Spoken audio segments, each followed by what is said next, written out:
Hey, what's going on, everybody? Troy Rawlings here for SHEEN Magazine. Welcome to another exciting episode of a special SHEEN Talk Live. This is part two. You'll get a little bit of part one and an amazing article coming up. But this young lady gave me 2 hours of fire. Fire! It was amazing. Amazing interview. So she blessed me with another chance to sit down, and I have to give her props. For those of you who don't recognize her, she is the founder of Radio One, TV One, founder Urban One. I want to say CEO, but is your son the CEO right now? My son is the CEO. I'm the founder and chairperson. Founder and chairperson. Mm-hmm. Also, the first African American woman to have a publicly traded company on the New York Stock Exchange. Amazing.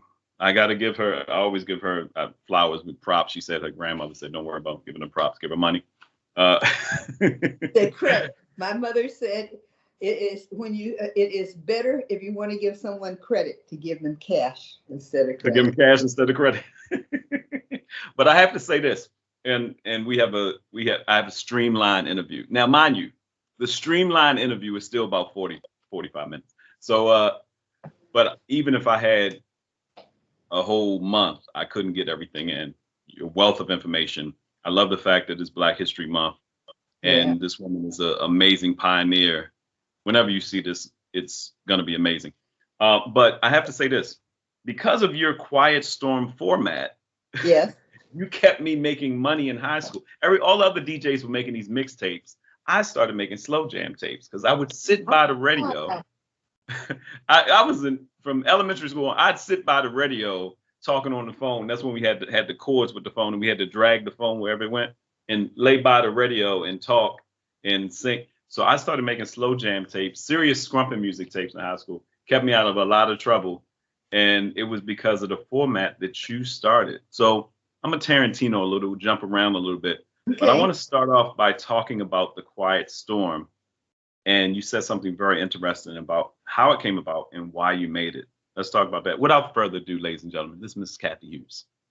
The Quiet Storm was created for students at Howard University. It was a gift from Katharine Graham to Howard University. She sold that radio station, which is the #1 most powerful signal in the nation's capital, to Howard University. It was WTOP FM. And she had given them a commercial radio station because, #1, she had to divest because the FCC was challenging the fact that she owned newspapers, magazine, radio, television. There was no internet back then.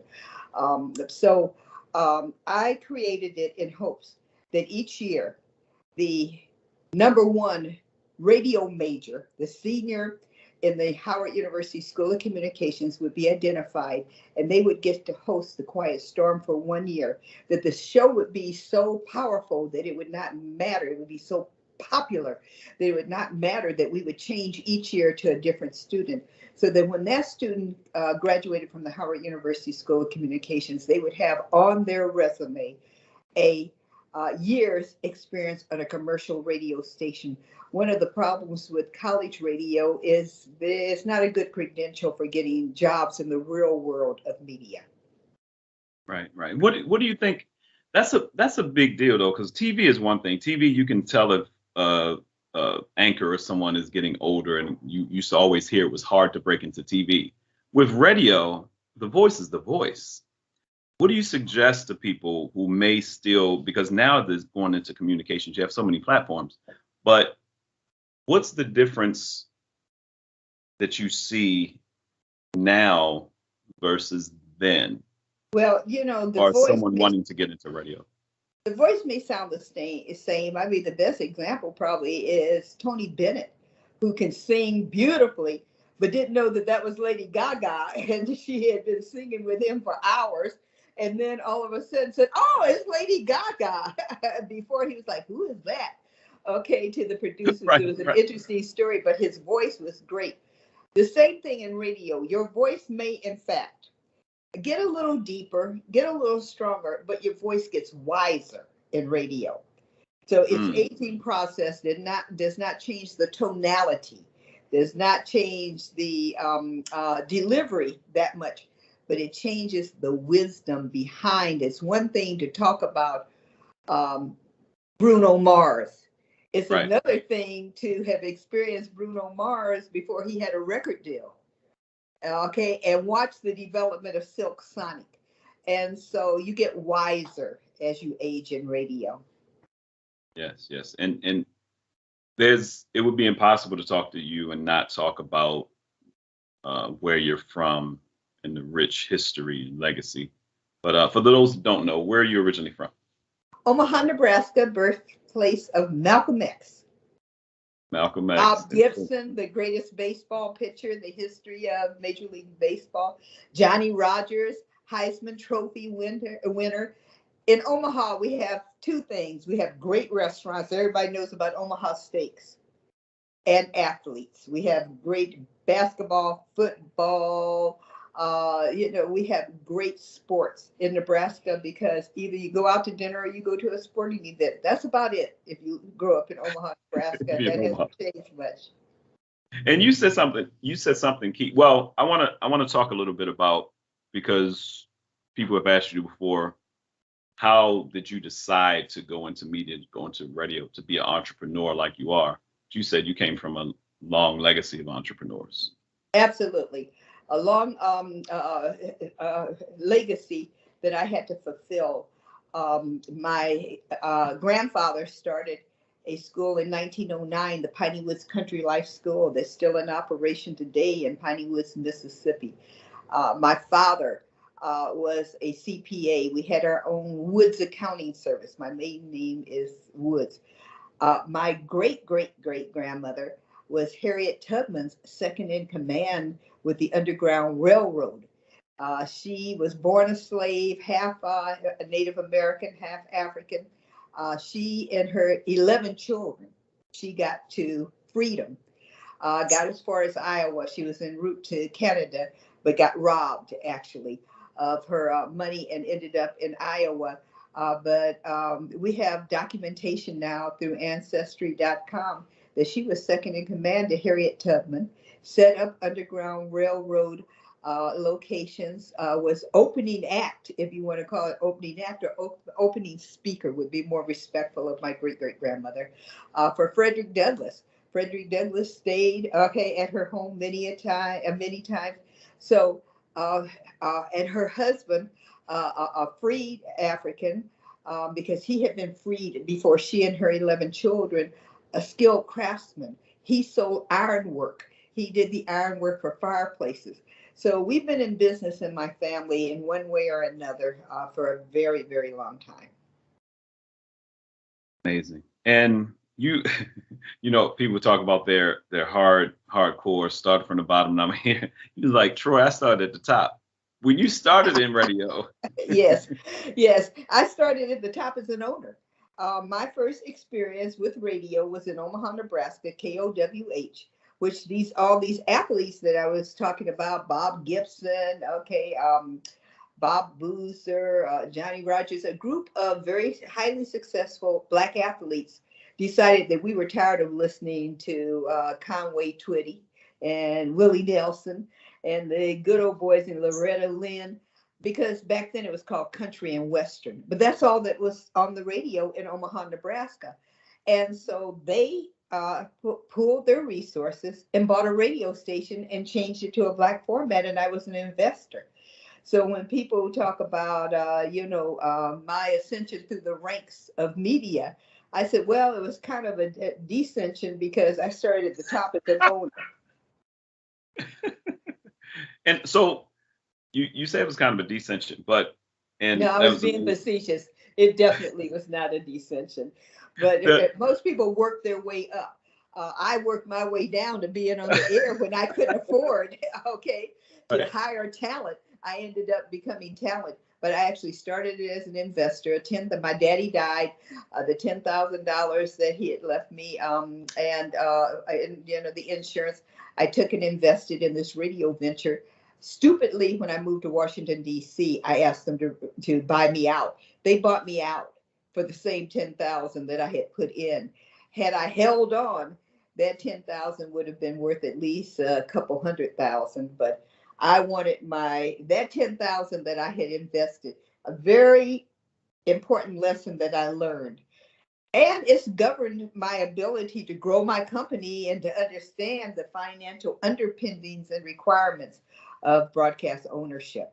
So that very expensive, lesson that I learned in Omaha when I was an investor. But that's the reason I laugh and joke and say that I started off as an owner of a radio station and ended up being, the receptionist oftentimes when my receptionist would call in sick.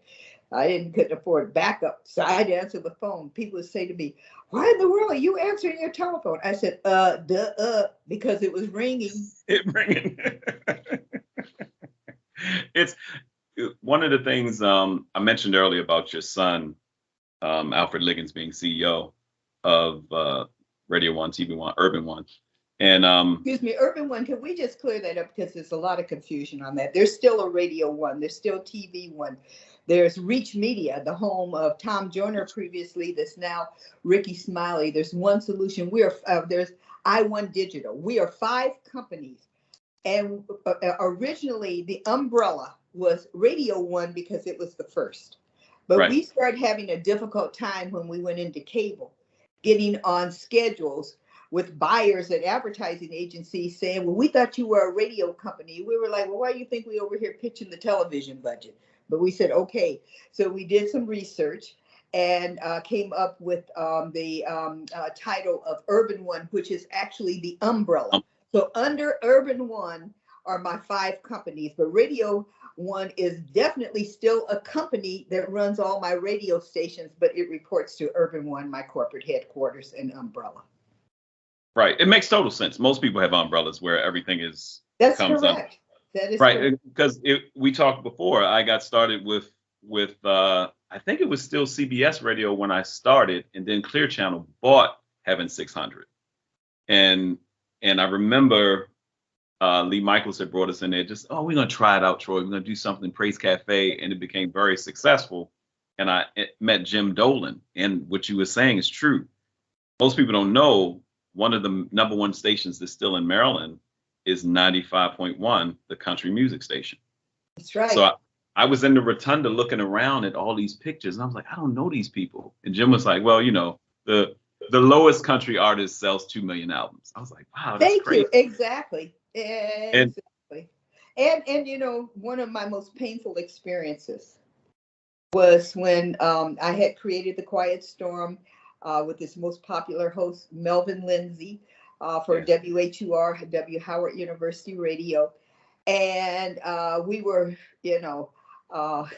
riding a high wave, but we couldn't get any higher than number 2, because number 1 was a country station. I'm like, how in the world in Chocolate City can the #1 freaking radio station be country? Okay, I was like, that was painful. Okay, it was able to upbeat them. I had to study demographics when I started doing marketing, started doing the concerts. And when I looked at it, I was like, oh, yes, there's 5 million people at the time, 5 million people in Maryland, 3-point-something million of which were not Black. That's right. But our cities, the urban cities had the most, but we weren't moving the pendulum past us. Correct. So like you said, you said something about, which I love that you said that. One of the things you mentioned that you stay learning, you love new things. And when I mentioned Heaven 600, Lee Michaels, he was like, I learned a lot from Lee Michaels. Oh, absolutely. How to transit. Most people don't, like you have been a mainstay. And I talk about this in the article for SHEEN. You've been a mainstay so much that I realize as I'm talking to people about having an opportunity to interview Cathy Hughes, I'm like, man, the name sounds familiar. How is that? Do you like the fact that you may be wealthy, but not always famous? Like, people know your companies, but don't always know you. This far in the game, some people know you if they know the business side. A lot of people don't have any idea. My grandfather founded Pineywood School in the deep South, Mississippi, in the woods. And I spent a lot of time under, my grandfather's wing. My grandfather said that, and to this day, if you're smart and Black in America, you stay off the radar screen. because not only do you have obstacles placed in your path, but you have jealousy, envy, and a whole host of other things from your own people. I mean, as much good as some of our big name folks do, how quickly we forget and how quickly we embrace their demise or their failure or their, fall from fame. And it's very demoralizing. It's very hurtful. And oftentimes, a lot of us don't recover from that. So I'm very comfortable with being behind the scenes, as long as that does not affect my ability to call the shots. Right. I think of somebody like Al Heyman. When I started doing concert promotion, the Budweiser Superfest was the big deal. Oh yeah. And to hear, even to hear his story about how it transitioned, how Budweiser came in and, said, okay, we'll fund this and we name rights. And I really admire that, even though I'm a person that's going to be, as long as God blesses me to be in front of some camera, I'm going to do it. But at the same time, being able to build in the background is an amazing piece. And different things work for different people. I mean, it's work for you, okay? And you're going to go far, and people will know your name. They'll know your face. But with me, it worked better for me to be in the background because I was the only woman. So oftentimes there were deals done in the name of my company that I was actually doing, but could get it done because they weren't dealing with a woman. It's one of the reasons, quite frankly, I gave up smoking cigarettes. I hate to admit it, but it wasn't for health reasons. I gave up smoking cigarettes because it was just one more thing for men to be critical of me with. Because the men that I was doing business with at the time, they had all given up smoking. So here I was still smoking cigarettes. And it dawned upon me one day, why are you putting a stumbling block in your own path? These men are already looking at you with suspectful eyes. They are very suspicious of, can you deliver? Can you do what you say? And you're giving them a reason to further doubt you. Is she going to get cancer and die? Okay, or is she weak? And that's the main reason I gave up smoking cigarettes, quite frankly, was because I did not want to put any obstacle in my own path. Amazing. And it helped my health. That was a side benefit. I thank God. I'm not worried about my health. I just don't want to mess up the Okay. meeting. Straight business. No.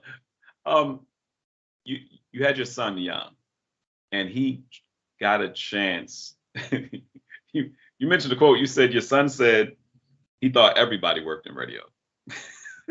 Because his whole life he was growing up in the radio station. He said he thought it was just a natural process of aging, that as you got older, you did different jobs, more important jobs in the radio station, but that everybody had to do an internship and a stint, a time working in radio. I said, that's not funny, Alfred, okay? But I raised him in the radio station. He was reared learning the business.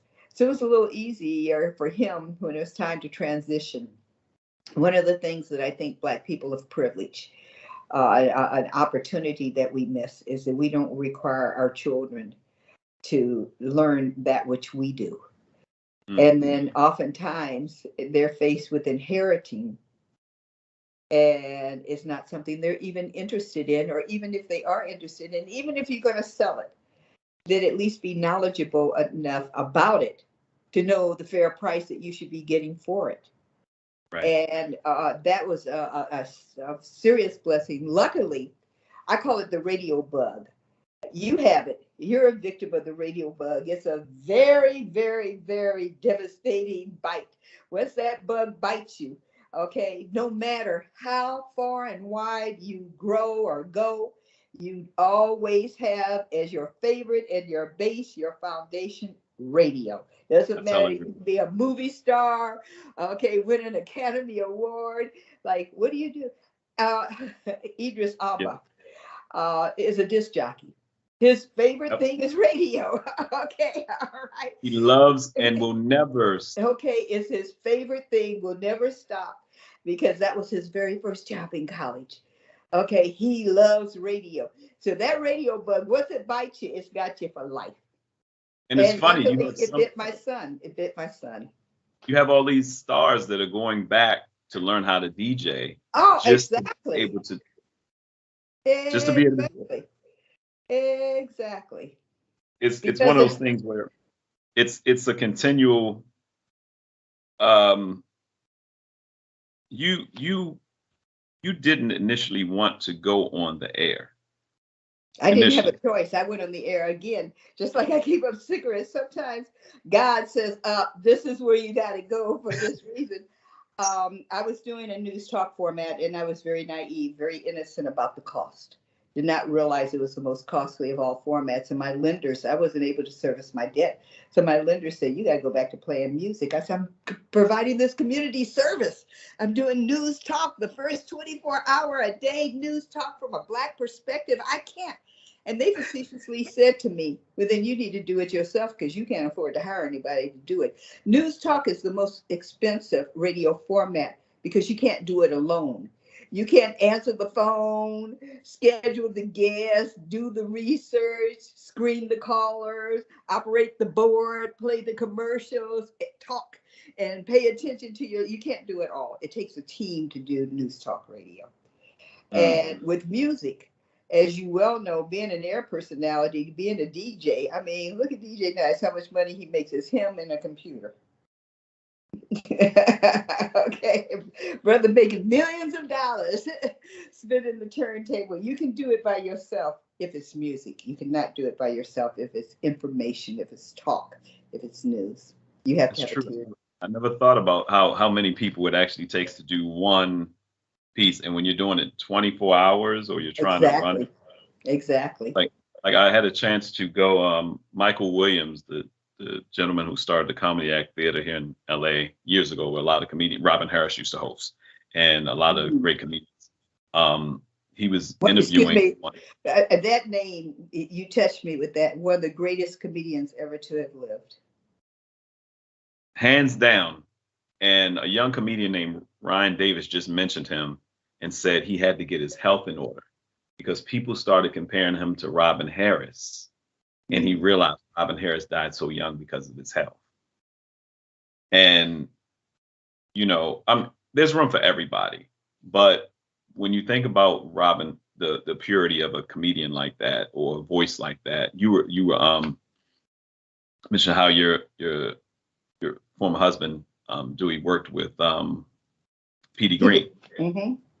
There's some people that have such a natural sense, and Michael Williams talked about he wanted Paul Mooney to host the Comedy Act Theater, and Paul Mooney, I can't say on here what he said. I'll tell you later. But he was like, "I'm not available to do it. I can't do that. That's not what I'm going to do.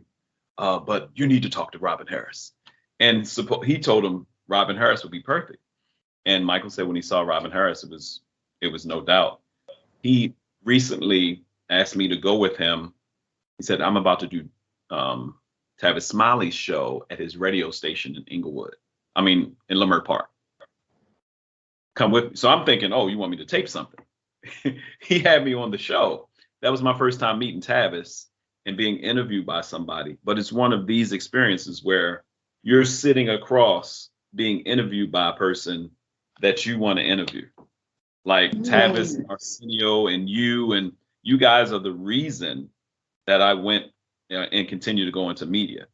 But it opened the door through something as simple as comedy. But we talked about legends like people like Robin Harris. Who are some of the people, and this is offside, I didn't ask you this before, but who are some of the people that you've had the chance to either mentor? You mentioned Melvin Lindsay.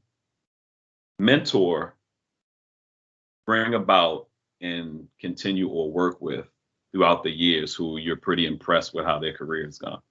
Oh, there's so many, and I'm afraid to even start on the list because if I miss somebody, you didn't mention me. They're gonna have to. We're gonna do a part 3. Yeah, right. We'll have to do a part 3, and I'll bring the whole list so that I don't miss anyone. But there have been so many that have, in fact, started out under me. Angela Stribling was a sales clerk, and it was my birthday, and I was raising heck with Dewey Hughes. I was like, it's my birthday. Okay. Yeah, and we had just finished doing our morning show together. I said, you don't have a present for me? So he walked down the street to Ann Taylor. And in it, there was one black clerk, and he and I both always went to, we didn't care if we were buying a car, or a dress, or a grocery store. We always went to the black person. That and if there was not a black person, we would say to the company we were spending our money with, we're not spending any more money here until we see some black employees. So I know that. right, and Angela impressed him, so he comes back with Angela scribbling an address that she had picked out for me, and he said, I brought you something for your birthday. And I said, what? He introduced Angela first. I said, Dewey, I'm not into women. I said, why would you bring her for my birthday? Okay. You're always trying to take me there, Dewey. Yeah, Angela started, and she laughs about that to this day. He said, no, she had the gift. He said, oh, here's the dress. He said, but this woman is so talented. And sure enough, she has gone on. And then we found out a few years later that she could sing, and helped her get booked at Blues Valley. And always supported her. She's an incredible. Deborah Crable, who used to do the Jet Ebony Showcase in Chicago. The list goes on. Steve Harvey, whose first radio gig was with me at the Beat in Los Angeles. Okay. Wendy Williams, who did a documentary and lied about me firing her. I did not fire Wendy Williams. And now we do a second window. We run her show on Clio Television, our second network. And she was talking about, she threw me out. That was furthest from the truth. In fact, helped her get her next job in New York. And so, there's a long list of individuals whose names you do know, that I'm that name that you don't know behind the scenes, that help start and propel their careers. Lala was she came on after Steve Harvey at the Beat in LA. Yes, Lala started with me. Lala Anthony started with me. Yeah, I was wondering, well, I mean, outside of knowing her, Carmelo Anthony, I wondered where she got her kind of her media Radio thing, because you can hear it, see it when she's talking. Radio One. And, I've got a bone to pick with her. Maybe she'll see this interview, because she always says, I got my start in radio. How about a little plug for Radio One? Right. Because when you hear her talk, it's like, man, because you've seen. She's an announcer. She was my middays. She was 10 to 3. And we have Jerry Bledsoe. I mean, there's so many individuals who came through Radio One and are coming in the area of public radio. Kojo Namdi was like, so there's so many individuals that over the years, when you've been at it for as many decades as I have, God blesses you with, many of those individuals who, got their feet wet, as, we like to say in the industry with us, have gone on to bigger and better things. Awesome. When did you initially connect with Tom Joyner? How did that come about? Oh my goodness. At one time in America, 25% of all people who listen to radio listen to Tom Joyner. Okay. And so how did I connect with him? He was like, I'm listening to him I was a fan. That's how I connected with Tom Joyner. I was one of those many, I was in that 25% of all radio listeners listening to the Tom Joyner show. And always felt that Tom Joyner and I were cut from the same boat of cloth, because Tom is all about the community. Yes.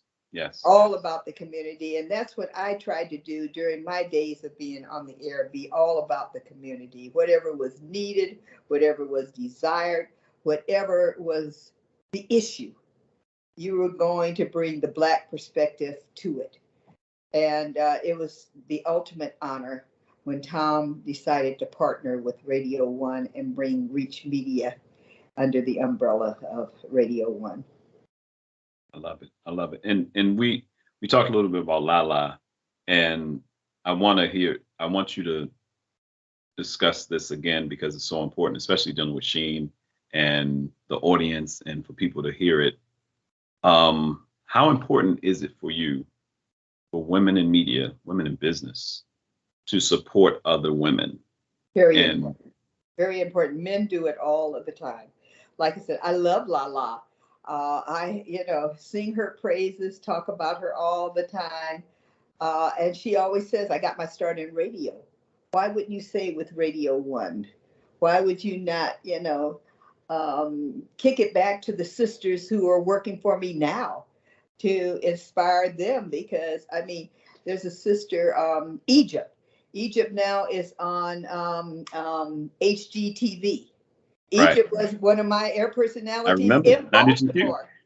She was Okay, at 92Q yeah, exactly, correct. She was on with my cousin who's actually with Michelle Breeze Johnson is with BET now. But yes, she was all exactly. of them. I told you, and I have to say this because people who know my story know. 14, my parents left. There were certain entities that helped some of the people in my community stay off the streets and do their dreams. Radio One was a catalyst. When I talk about people like Michael Squirrelwide, and when I talk about Pork Chop and all these people that are doing things, and still Radio One it was so normal for people to go into Radio One and get training, and that wouldn't have been available. That was not available. I mean, you had Morgan State University's radio station, but be honest, it was a little gangster.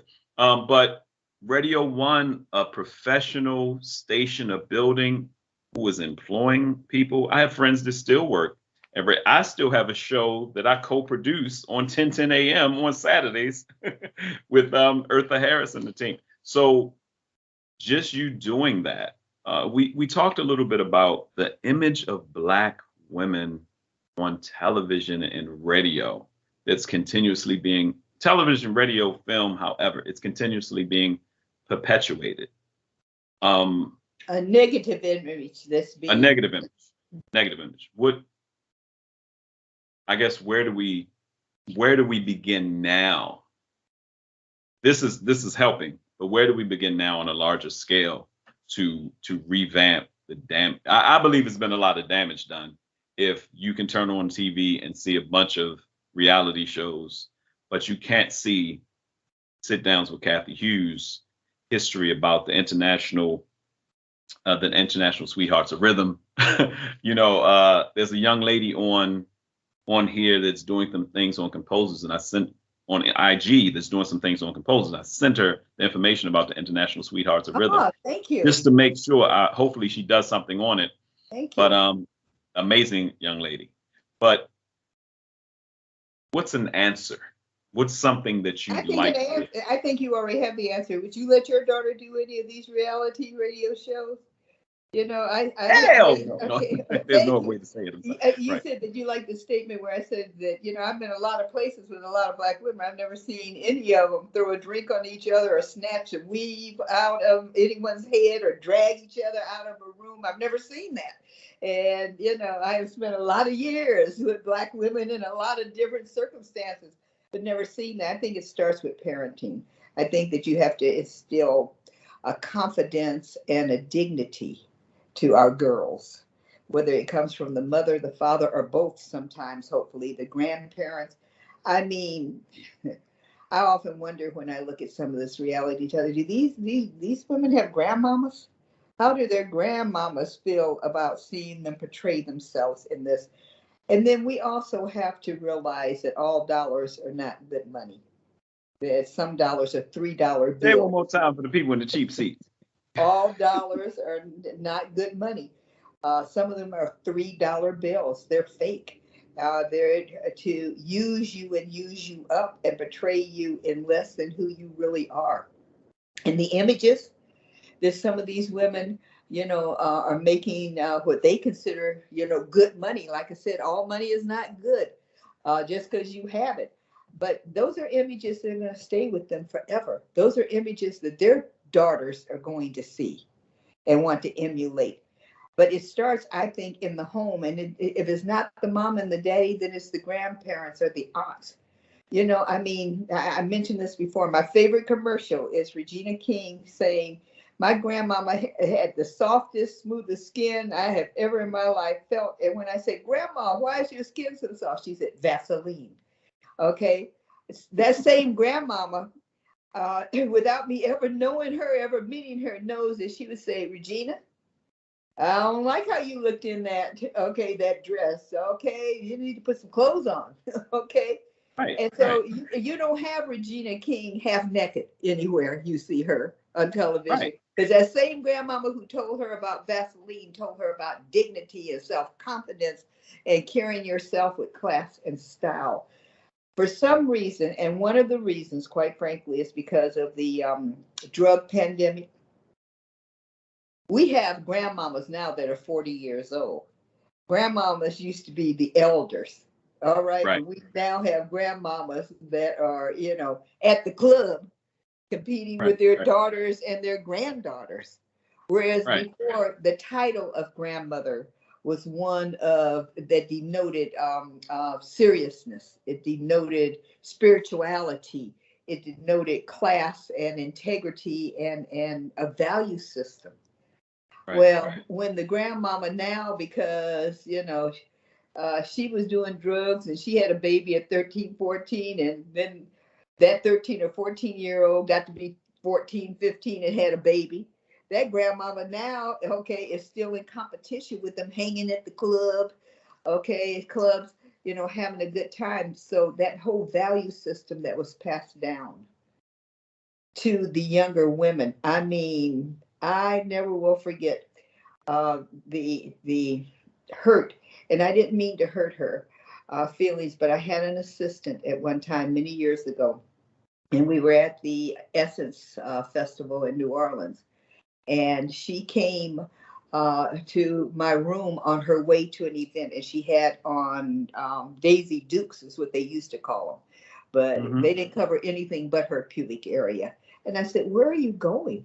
And she said, "To this party." I said, "Not dressed like that." And it hurt her very badly because she started crying. But she also went back to her hotel room and changed her clothes. Because number one, I didn't feel it was safe for her to be walking the streets by herself. She didn't have a boyfriend at that time, although now she's happily married with family. But at that time, she didn't have a boyfriend. So she's going to be out here with shorts. And I thought that was my obligation, not as her boss, but as an older woman, to say to her, "You're not properly attired to go out in the street by yourself in New Orleans, okay? A city where you can walk around drinking liquor and doing whatever, okay? That's just not proper attire." And she, the next day told me that she had cried her eyelashes off because she thought she looked so cute. And she did. She looked real cute if we were maybe having a barbecue in the backyard, and okay, but not to go out in the city. It's as if grown people are scared to say anything to young people. I was about to say, I almost got emotional when you just said that. My daughter's 10, and she's she's fine. She's a wonderful kid, especially from where we come. Yo, you're an angel. I just need you to pay attention to what Daddy's saying. And I'm a full-time dad. I don't, this is what I do. So I'm always around her. But even today, I did a test. I said, "Raise your arms up."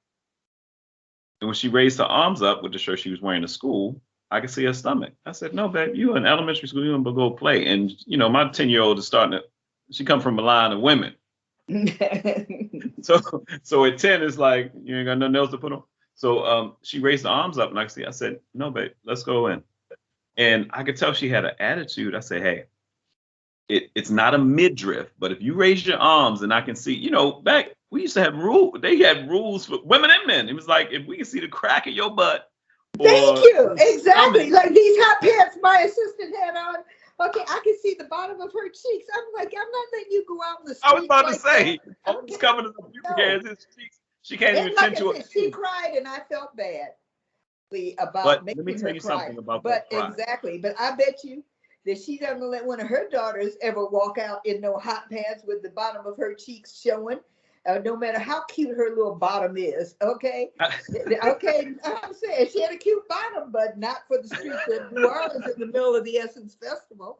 I was like, You got the perfect amount of booty cleavage, but baby, you're exactly, representing. Here's the thing, exactly. Yeah, and this you is firm and key. all that. Don't need no shots, but you're not going out to show it. Not okay. And so she said, "Well, I guess you were embarrassed because I represent you." I said, "No, I was embarrassed that you were representing yourself."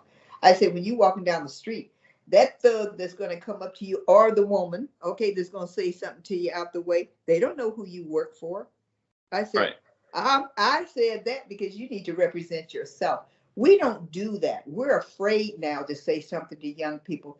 Used to be, you get on the bus and, young man sitting there, you say, excuse me, young man, you need to give that lady, don't you see she's with child, that seat. Get your butt up, okay, and give that seat to a woman. We used to correct children as we went along. All of that has changed. Look, it's something so key, and it's a big part of legacy. And I love talking to you about legacy and lineage because you represent your family's legacy and lineage. All of your ancestors applaud you continuously. You represent legacy and lineage so well in succession.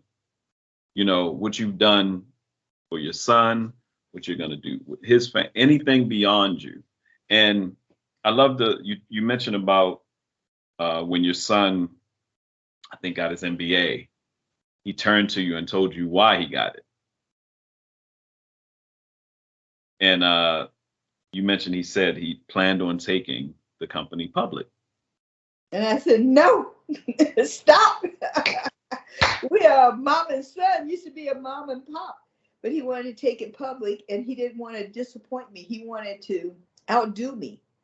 There also was another saying that Black folks live by is every generation is supposed to do better. Do better. And so often we have tolerated generations, our descendants doing not as well. Well, that's right. Embarrassing. In my family, okay, we're like, what? You went backwards? Okay. And in my family, we were very legacy conscious, as you so accurately described, but we felt that if we didn't do something right, we were holding all Black people back. Okay, right. It wasn't just the family. Okay, we were setting all Black people back. And we had an obligation to play it forward, to take it to a higher level. And so often, because, of whatever circumstances, whatever belief system, we've allowed our children to do less than we were able to do and accomplish. That's deplorable. That's absolutely deplorable. I mean, the reason education was so big was because our great-great-grandparents didn't have it. So all they were aspiring for was you would be the first to complete college, and then your children would all be college graduates. Or, I started this business and then you took it over and you took it to another level, not let it go out of business. Okay, or not decide, well, no, that's not what I want to do, or I'm just gonna chill. I'm gonna smoke me a joint, get me a 40. I'm just gonna and nobody's gonna put pressure, and I can live up in my mama's house and not have to pay any rent and have girls come over. And another thing that we used to practice religiously in the Black community, unless you were married, you weren't spending the night in the same bed. Now you might spend the night in the same house. Okay. But you're gonna be sleeping next to Uncle Daddy Charlie, the brothers. They looking at you. That's correct. Okay. We had a code of ethics. We had moral dictates that it didn't matter whether we went to church or not. Those were family dictates in the Black community. Right. Okay. Because the next morning, Miss Jones said, you let him stay in your house last night? Where'd he sleep? Okay. Right. All right. I saw y'all walking out together this morning. The neighbors. I tell people I had I love community because my community helped raise me, my aunt, everybody like that. And it's so powerful what you're doing. You mentioned something earlier about Regina, and I'll hit one more thing and we get out of here because I know you got a boogie. And you already gave me more than enough every time. But okay. Regina King. And there's going to be a 3, you promised me. We're going to do a part 3, yes. Okay. Yes. And we're gonna do something on TV1. All right. I'm not in charge of that decision, but I am an influencer, and I'm gonna go. The original influencer. Original influencers have ownership. So you mentioned Regina. We're talking about SHEEN. Real quick shout out to Kim Chapman, the Chapman family. Chapman oh my goodness, I cannot thank her enough. I am so honored to be a cover girl at my age, boy. I'm beside myself. Okay. But yes. you look amazing. And I was talking to Kim Chapman, and when she said, I would love to interview. I would love to have a sit down with Cathy Hughes. I was like, how do you not know Cathy Hughes? Your path seems so parallel. Her Yes. son is now the publisher and just the legacy. And man, Miss Hughes, I can't explain how awesome that felt. Just the fact of you've always been reachable to the community. Always been reachable to the community. But let's talk about beauty. Since we're talking about Sheen, we talk about beauty and we get out of here. And what we mentioned about Vaseline. My grandmother said the same thing when I asked her why her skin looked at Vaseline.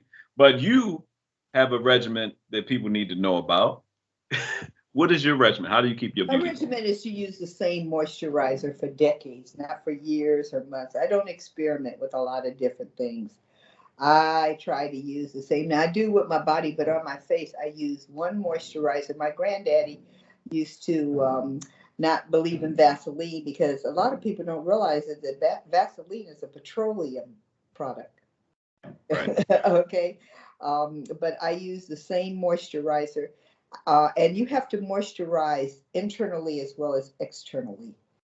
You have to drink water. That's your internal moisturizer. Yep, absolutely. You have to drink water. Okay. And you have to put something on your body. You know, again, particularly in cooler climates, Black folks hate to be ashy. Because some of us, depending on how much melanin we have, we can turn gray. Yeah, yes. Okay. Yes. And in the summertime, you don't see the ash, but it's there also because the Yeah. skin is the impurities. Your skin is where all the impurities come out. Most people do not realize that. If you can see it under one of those lights that shows you at all times, dead skin is coming off our bodies. So Right. moisturizing internally and externally. I do change my, okay, I will experiment with different styles, different products. I've been using Nairobi for years. So honored to know about Kim and the company. Love Nairobi. I don't know how I missed the fact that that's an African name. Okay, all Right. You right. said the first place you went in Africa was Nairobi. That's right. First time I ever stepped foot on African soil, it was Nairobi, Kenya. So I don't know how I missed the fact that this beautiful blue setting lotion with an African name wasn't being manufactured by Black folks. Okay. I was like, now, okay, sometimes you can't see the forest for looking at the trees. Okay. Or you can't see the trees for looking at the forest sometimes. But I think that it's very important for all people, not just, I'm glad that men now are more into skincare, more into, taking care of themselves. I think that men have always been physical, but again, like I said, a lot of times, brother come home, he's a little ashy. Okay, because he went straight from the physical activity to the shower to putting on his clothes. Okay, I guess he thought God would just moisturize him. I got the It's just moisture. No, brother. No, you need something. yeah, but you really have to give yourself because time to take care of yourself, because also if you look in the mirror and you look all disheveled and it affects your mental attitude. And again, old Black philosophy. Black women, you see pictures of them standing on the corner waiting on the bus. They had on gloves and they were carrying their pocketbook. Okay, they had on stockings and they had on, now they might change into a uniform right once they got to work. But when they were out in public, it's amazing to me when I see these young people with all these pants down, and you can see their crack. And when you look at pictures of our forefathers and mothers, they were so clean, and some of them couldn't read or write. Okay, they had on hats, they had on beautiful. It might have been the only dress that they owned or the only suit, but when they took that picture, they were perfectly groomed. All right, they didn't go out in public without looking a certain way. Now we just throw on a t-shirt and let our pants hang all down, and it doesn't matter. And it seems, unfortunately, that particularly in certain areas, the more successful we become, the worse we dress. Yeah. And my father, I'll say this and then I'll let you boogie. You're so key with that. My father always he was an athlete throughout high school. He lettered in Southern High School in Maryland and Baltimore and did all this great stuff. But he stayed suited and booted and kept a hat on. I got to get my brim game together. But his birthday is New Year's Eve, so I start calling it joy. And I made myself put on a suit on those days. And I was like looking at certain things when I started doing the interview show and stuff like that. I was like, Dad, you already taught me how to dress. Let me make sure I'm good straight through. And getting hosting events and everything like that. And people and mentors, oh, you look so good. You look so good. I was like, this is supposed to be my standard. That's right. Anywhere, even if I'm not on camera. You said something about that young lady, and I wanted you to know that she wasn't just crying because she was hurt. That some tears are good because you realize somebody cares for you. She was crying because she thought she was cute and you didn't approve. It was it was deeper than just hurt. You didn't hurt her, you checked her. And she checked herself and went back. And I thought, yeah, you're right, baby. You represent us because we had the thing. When you go out, I tell my daughter now, when you leave here, who you represent? She was like, me and you. Your last name is Rawlings. Shoot, you got my name for your middle name. Are you any relation to Stephanie? Howard Pete. Yeah. Howard Pete and Stephanie, yeah. Really? Wow. Yeah. It's we used to run a joke about being cousins when we would see each other at events. Her and her brother went and we would see each other. Hey cousin. But then I ran and I was just telling you about lineage, and it was amazing. I was working at a barber shop in Park Heights. Went over to the aquatic center over there, which most people don't even realize. In Park Heights in Baltimore, there's an aquatic center where people learn how to swim. Misnomer that people don't know how to swim. So the older folks were in there swimming during the morning, and this lady comes up, about my complexion, kind of looked like my grandmother, and she sees me write down my name about a lifeguarding class. And she says, Rawlings. She looked up, she's like, you look like Pete. And I knew she was talking about Howard Pete. And she was like, where are your people from? I was like, Cherry Hill. She was like, a little bit further back. She said, ask your people if they're from Calvert County. And I was cutting my grandmother's hair one day. And I said, oh, any of us from Calvert County? She said, we all from Calvert County.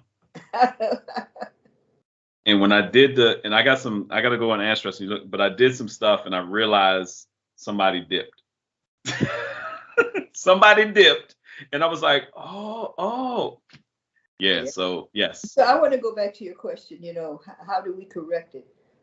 We correct it with the conversation that we just had.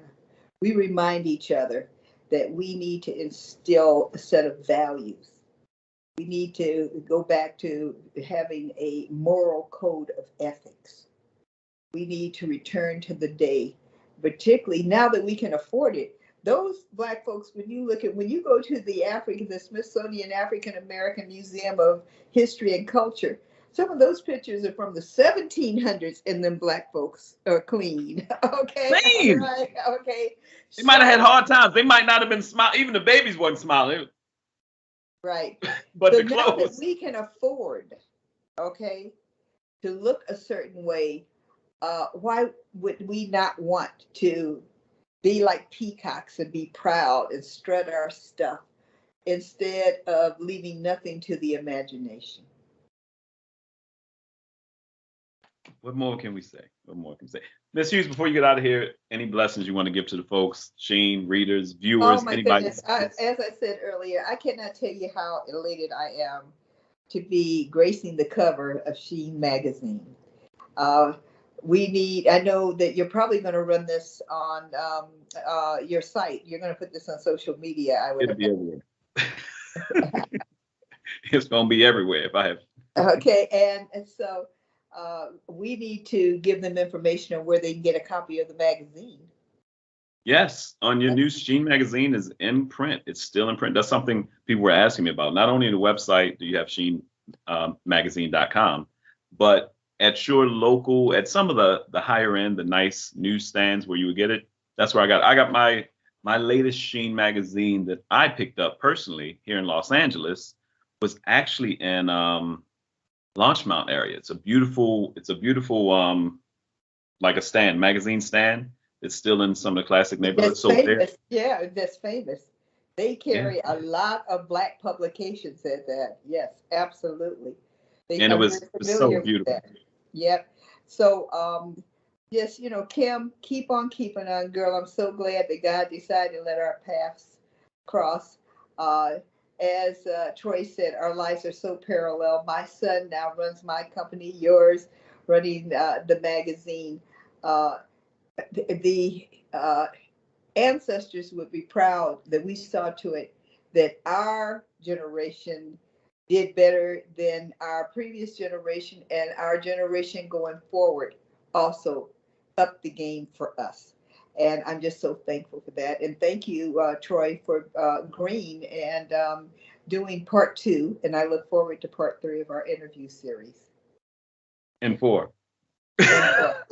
So also plug your radio show. Okay, and plug your yet to be aired but coming soon television show. Big shout out to my tight knit family. I have the most amazing team in Baltimore, Maryland, still holding it down for me on the East Coast. Eartha Harris and the crew, love you. Big shout out to SHEEN family, Kristen, Kim, everybody over at SHEEN has been it. Laura Miller, thank you. And the Troy Rawlings show, God willing, Cathy Hughes willing, team willing. It'll be on TV One coming soon. So stay tuned. Or Cleo. Or Cleo. Actually, Cleo whatever is the short. most women. Cleo is short for Cleopatra. That's our women. That's our network for women. We have men on. Cleo. They're dealing with things that are of significance and importance to women. 98% of my audience for the past 18 years for my sex, love, relationship tour have been women. So Cleo. Sex, love, and relationships is a good point at which to say thank you. Thank you, Miss Hughes. Love you so much. I appreciate you. Talk to you again soon. God bless.